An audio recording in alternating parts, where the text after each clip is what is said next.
वसा जनसेवेचा। बुलढाणा शहरातून एक अत्यंत संतापजनक आणि विद्यार्थ्यांच्या आरोग्याशी खेळ करणारी बातमी समोर येत आहे। शहरातल्या भारत विद्यालय व वसतिगृह बाजूला असलेल्या मुख्य रस्त्याची अत्यंत दुर्दशा झाली असून या संपूर्ण परिसराला कचऱ्याच्या ढिगाऱ्यामुळे डम्पिंग ग्राउंडचे स्वरूप प्राप्त झाले आहे। प्रशासनाच्या या उदासीनतेमुळे नागरिक आणि विद्यार्थी अक्षरशः त्रस्त झाले असून आता यावर प्रशासन नेमकी कधी आपली जागरूकता दाखवणार हा मोठा सवाल उपस्थित होत आहे। बुलढाणा शहरातील शिक्षणाचे माहेरघर मानल्या जाणाऱ्या भारत विद्यालयाच्या बाजूला असलेल्या मुख्य रस्त्याची सध्या अतिशय दुर्व्यवस्था झालेली पाहायला मिळत आहे। या मुख्य रस्त्यावर सध्या नुसते घाणीचे आणि कचऱ्याचे साम्राज्य पसरले आहे। विशेष म्हणजे परिसरातील काही नागरिकांकडून घरातील ओला सुका कचरा तसेच सांडपाणी आणि इतर टाकाऊ घाण थेट याच रस्त्यावर फेकली जात आहे। या रस्त्यावरून दररोज भारत विद्यालयासह इतर शाळेचे शेकडो विद्यार्थी, शिक्षक आणि नागरिक ये जा करत असतात।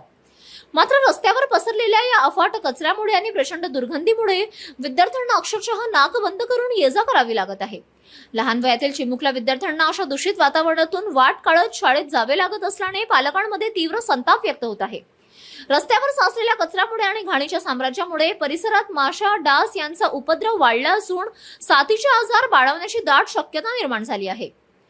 त्यामुळे विद्यार्थ्यांच्या आरोग्याचा गंभीर प्रश्न या ठिकाणी ऐरणीवर आला आहे। स्थानिक नागरिकांनी आणि पालकांनी अनेकदा या समस्येबाबत संताप व्यक्त केला आहे, परंतु नगर परिषद प्रशासनाकडून याकडे जाणीवपूर्वक दुर्लक्ष केलं जात असल्याचे दिसून येत आहे। शाळेच्या परिसराची स्वच्छता राखणे ही प्रशासनाची आणि नागरिकांची जबाबदारी असताना प्रशासनाचा साधा वचकही या भागावर राहिलेला नाही।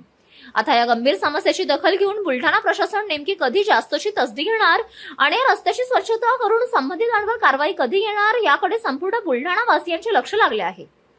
City news. या ठिकाणी भारत शाळा आहे, बाजूला जिजामाता महाविद्यालय आहे आणि लगतचा एक रोड आहे लहानसा। त्या ठिकाणी शहरातील विविध भागातील लोक घाण, कचरा, काही मेलेली जनावरं या ठिकाणी आणून टाकतात आणि नाली साफ करण्याचं काम नगरपालिकेमार्फत होत नाही। त्याचा त्रास सर्व शालेय विद्यार्थ्यांना होतो। नाकावर कापड ठेवून त्यांना शाळेत यावं लागतं व शाळेतून बाहेर जावं लागतं। अशी नगरपालिकेला आमची विनंती आहे की ही नाली वारंवार साफ केली गेली पाहिजे, जेणेकरून विद्यार्थ्यांच्या आरोग्याला यापासून हानी पोहोचणार नाही।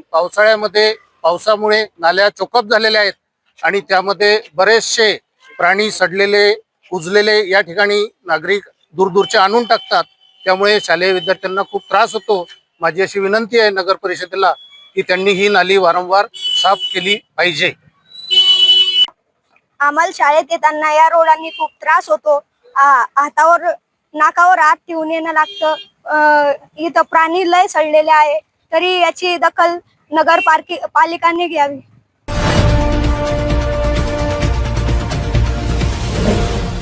सिटी न्यूज, वसा जनसेवेचा।